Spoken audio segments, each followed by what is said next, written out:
Alright, today we're going to look at the pin commands. We're going to focus on 3 pin commands. We're going to focus on clear, pin down, and pin up.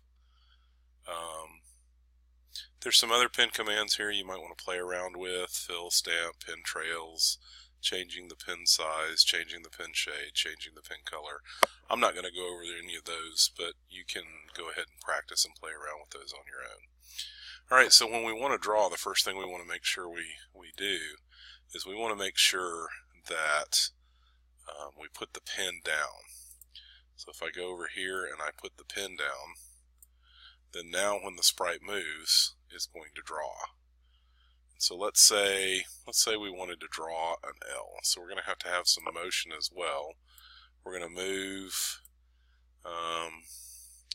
If I wanted to draw an L, I would probably want to be facing down. So I'm going to go ahead and point in direction down, which is 180 degrees.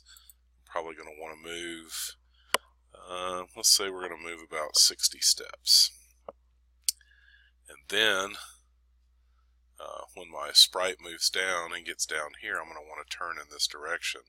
So if it's facing down and I want it to turn in this direction, this should be the correct turn. And I'll make it turn 90 degrees.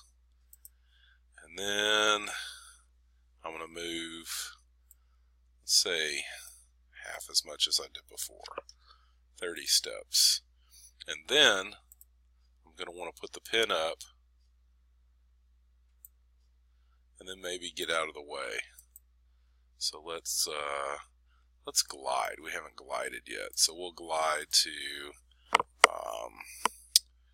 negative 100. Negative 100. That's a good glide. Alright, so I've just done that by accident. When I clicked that, it executed the whole command. So you can see I drew the letter L and then I glided out of the way so that you could see my shape. Now, what if I want to do that demo over again?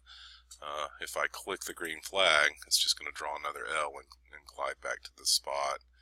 And so now every time I click, I'm basically going to be drawing that same L over and over again. So we need to create a reset. So I'm going to go over here, and when the space is pressed, motion, I will want to go to 0, 0, but before I go to 0, 0, I definitely want to make sure that the pin is up. Now the pin was already up in our last thing, but it's always good to do that. So I'll go to 0, 0, I'll make sure that I point in direction 90, and then it's probably already good to clear any drawings that are on the screen. So now when I hit the space bar, it's going to move me there, and when I click the green flag, it's going to draw my L and glide me out of the way. So I can reset this.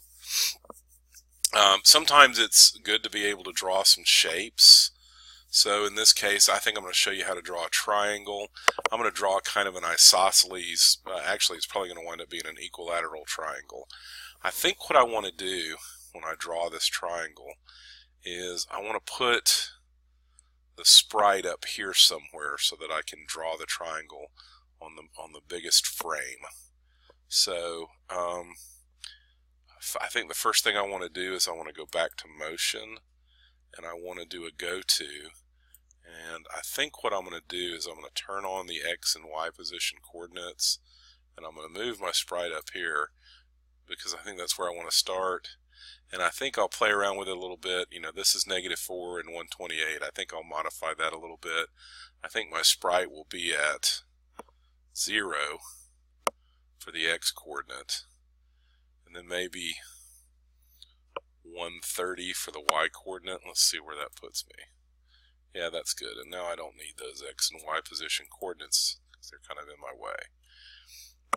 Alright, then the next thing I want to do is I want to put the pin down because I'm going to get ready to draw. And the first line I want to draw is I want to move in this direction. So let's play around with some turn commands. First of all, I don't think this is the turn I want. I think I want to be turning in this. Now,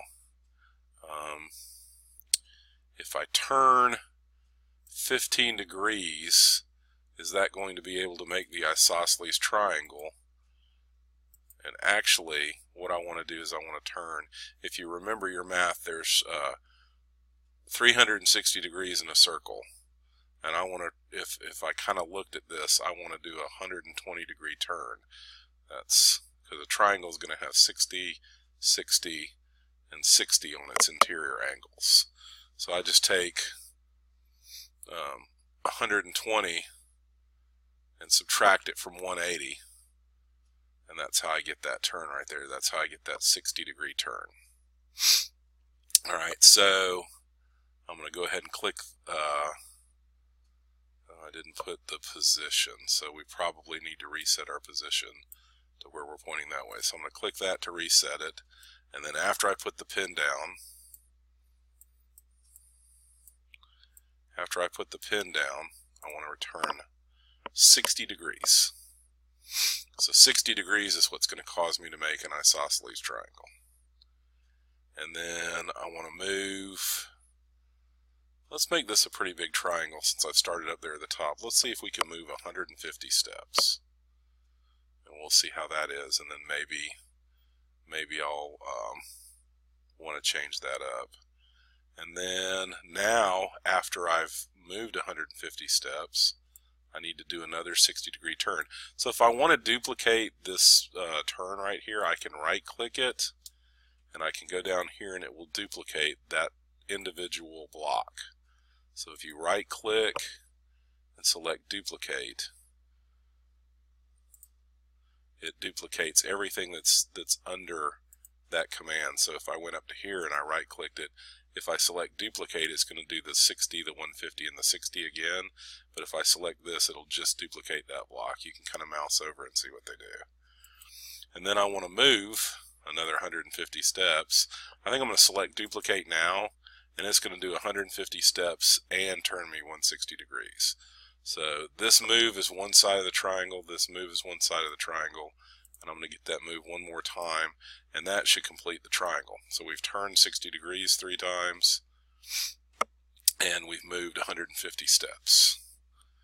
So let's see if that will draw what I want it to draw. And it didn't. Right here, I needed to rotate more than just 60 degrees.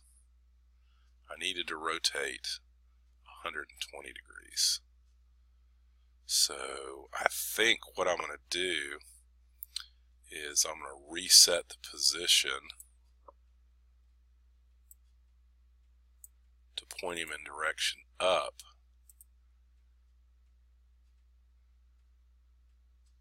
That might not be what I want either. We'll see how this looks. And then I'll change all of these to 120. So it's a 60 degree triangle, but it's off the horizontal plane to start out with.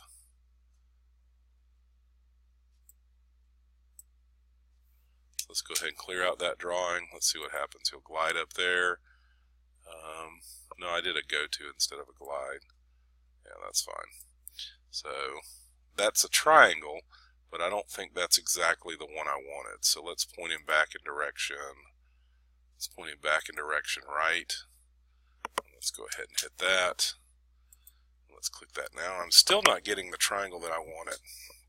So I think my first turn is going to be 60. So that I can get it spaced the way I want to. Now let's reset. Yeah, that's the orientation of the triangle I wanted. So I wanted a 60 degree turn to draw the first leg. And then after that, I'm facing in this direction. I need to go 120 degrees so that there'll be 60 degrees left over. So if you remember a straight line, a half arc is 180 degrees. This might be a little mathy here. And I want to go all but 60 of that. So 180 minus 60 is 120. And that gets me to there. And then I want to do another 120 turn to get back to there. I think I also want to increase the move of steps. So I'm going to go to 250 on all my steps If we were working with variables, this would be a little bit easier. We'll show you that in a future lesson. All right, so I'm going to click the space to reset it. I'm actually going to change this to a glide. And I'm going to glide to X0, Y130, because I think that just looks cooler. And then, when I get done, I'm going to do a pin up, and then I think I'm going to glide him out of the way again. So let's pull over another glide, and let's glide him down to -100. -100. Let's see if that glides him out of the way of my drawing. All right, so let's clean up my palette a little bit so I don't have all of this extra stuff just hanging around here.